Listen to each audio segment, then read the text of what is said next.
Salahuddin al-Ayyubi, singa Islam penakluk Yerusalem.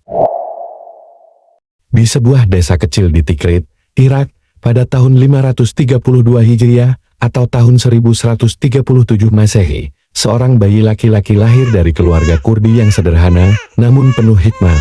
Ayahnya, Najmuddin Ayyub, adalah seorang gubernur Damaskus yang dikenal adil dan bijaksana. Ibunya, seorang wanita taat yang mengajarkan anak-anaknya nilai-nilai kesabaran dan ketundukan kepada Allah. Bayi itu dinamakan Yusuf, sebuah nama yang membawa makna harapan dan keindahan, tapi dunia tidak akan mengenalnya hanya sebagai Yusuf. Ia akan menjadi Salahuddin al-Ayyubi, pemimpin besar yang suatu hari akan merebut kembali Al-Quds Yerusalem dari cengkeraman tentara salib. Saat masih remaja, Yusuf dibawa ayahnya ke Damaskus, pusat peradaban Islam saat itu. Di sanalah ia bertemu dengan para ulama, ahli strategi, dan pejabat tinggi. Ia belajar ilmu agama, sejarah, sastra Arab, dan seni perang dari pamannya, Asaduddin Shirkuh, seorang jenderal yang disegani. Pada usia muda, Yusuf ikut pamannya dalam ekspedisi militer ke Mesir untuk membantu dinasti Fatimiyah melawan invasi pasukan salib pimpinan Raja Amalek I dari Yerusalem. Disinilah Yusuf mulai menunjukkan kemampuan militernya. Setelah kematian pamannya dalam kampanye tahun 1169 Masehi, Yusuf diangkat menjadi vizir Perdana Menteri Mesir oleh Sultan Fatimiyah saat itu, Khalifah Al-Adid Lidinillah. Namun Yusuf menyadari bahwa Mesir sedang terpecah antara Sunni dan Syiah. Ia secara perlahan membangun sistem pemerintahan Sunni di Mesir, hingga akhirnya setelah kematian Khalifah terakhir Fatimiyah, Mesir resmi kembali ke pangkuan Khilafah Abbasiyah. Setelah wafatnya Sultan Nuruddin Zange pada tahun 1174 Masehi, Suriah dilanda kekacauan politik.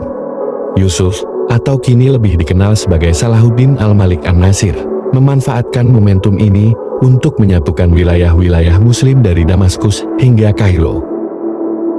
Ia tidak menggunakan pedang semata, tetapi juga diplomasi dan kesabaran. Ia memberikan amnesti kepada lawan-lawannya, bahkan menjadikan mereka sekutu. Dengan demikian, ia berhasil menciptakan koalisi besar yang belum pernah ada sebelumnya.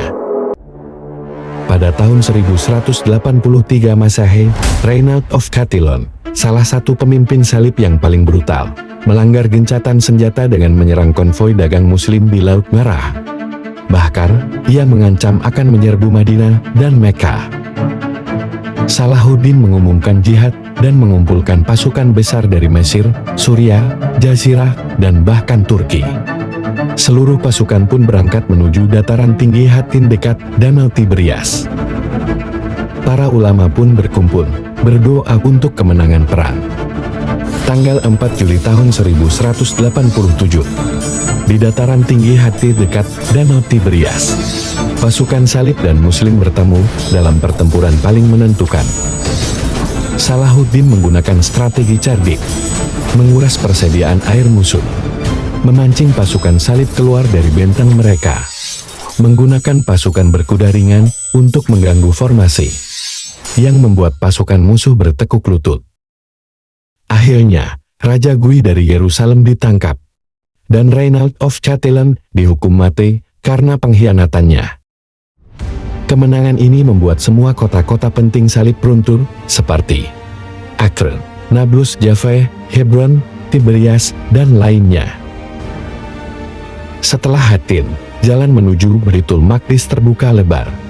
Kota itu dikepung mulai tanggal 20 September tahun 1187. Setelah 2 minggu pengepungan, kota menyerah.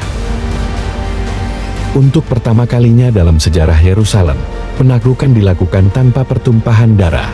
Tidak ada pembantaian massal, tidak ada pemerkosaan, tidak ada pengusiran paksa. Sebaliknya, Salahuddin memberikan amnesti penuh.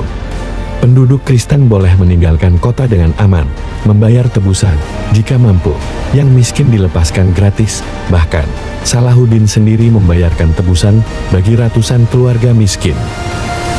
Kabar pembebasan Yerusalem menyentak Eropa.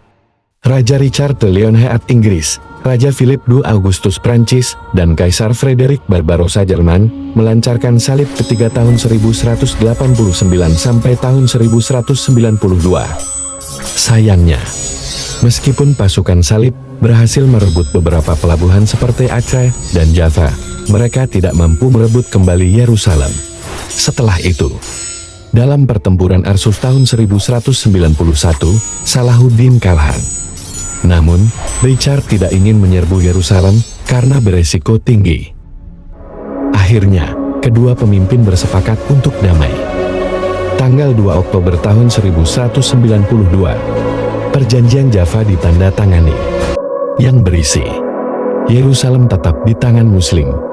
Peziarah Kristiani bebas berkunjung tanpa gangguan. Gencatan senjata selama 5 tahun. Richard dan Salahuddin saling menghormati. Setahun setelah perdamaian, pada tahun 1193 Masehi, penyakit menyerang tubuh Salahuddin. Ia sakit keras dan akhirnya wafat di Damaskus pada usia 55 tahun. Ulama, tentara, dan rakyat biasa sama-sama menangis. Jenazahnya disolatkan oleh ribuan orang. Makam Salahuddin Al-Ayyubi berdiri megah di halaman Masjid Umayyah, Damaskus. Orang-orang dari segala penjuru dunia berziarah ke sana, membaca doa, dan mengenang kembali kisah seorang pemimpin yang rendah hati, adil, dan penuh kasih sayang. Tidak ada istana megah, tidak ada harta melimpah. Semua harta negara telah ia habiskan untuk jihad dan rakyatnya. Sepeninggalnya, harta yang tersisa hanyalah beberapa dirham emas, pakaian sederhana, dan pedang yang berkarat. Warisan berharga yang beliau tinggalkan selain kemenangan militer adalah persatuan umat, nilai-nilai kepemimpinan, keberanian melawan penjajahan, kasih sayang meskipun terhadap musuh.